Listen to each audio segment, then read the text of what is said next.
মানি হেসেলে সবাইকে স্বাগত। আর শেয়ার করছি ওলের ডাঁটা।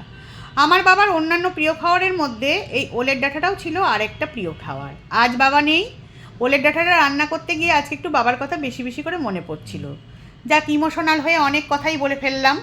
ওলের ডাঁটাগুলো প্রথমে খোসা ছাড়িয়ে ছোটো ছোটো টুকরো করে প্রেশার কুকারে সামান্য নুন দিয়ে হাই ফ্লেমে একটা সিটি দিয়ে নেব। এরপর এই সব উপকরণ দিয়ে বানাবো ওলের ডাঁটা। পোস্তর জায়গায় এটা সর্ষে দিলেও কিন্তু খুব ভালো লাগে। এরপর কড়াইয়ে তেল দিয়ে নুন হলুদ মাখিয়ে রাখা পটলটাকে প্রথমে ভেজে নেব, দিয়ে আলুটাকে ভাজতে দেব।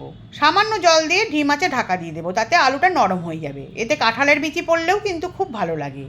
এরপর আরেকটু তেল দিয়ে শুকনো লঙ্কা আর কালো জিরেটাকে ফোড়ন দিয়ে আমি ওর মধ্যে কাঁচা লঙ্কা দিয়ে বেটে রাখা পোস্তটাকে দিয়ে দেব। সামান্য নুন আর হলুদটা দেবো, দিয়ে সেদ্ধ করে রাখা ওলটাকে দিয়ে দেবো, ভেজে রাখা আলু পটলটাকেও দিয়ে দেবো, দিয়ে খুব ভালো করে কষাতে থাকবো। খুব ভালো করে কষানো হয়ে গেলে নামানোর আগে কাঁচা তেল আর কাঁচা লঙ্কা দিয়ে নামিয়ে গরম গরম পরিবেশন করব।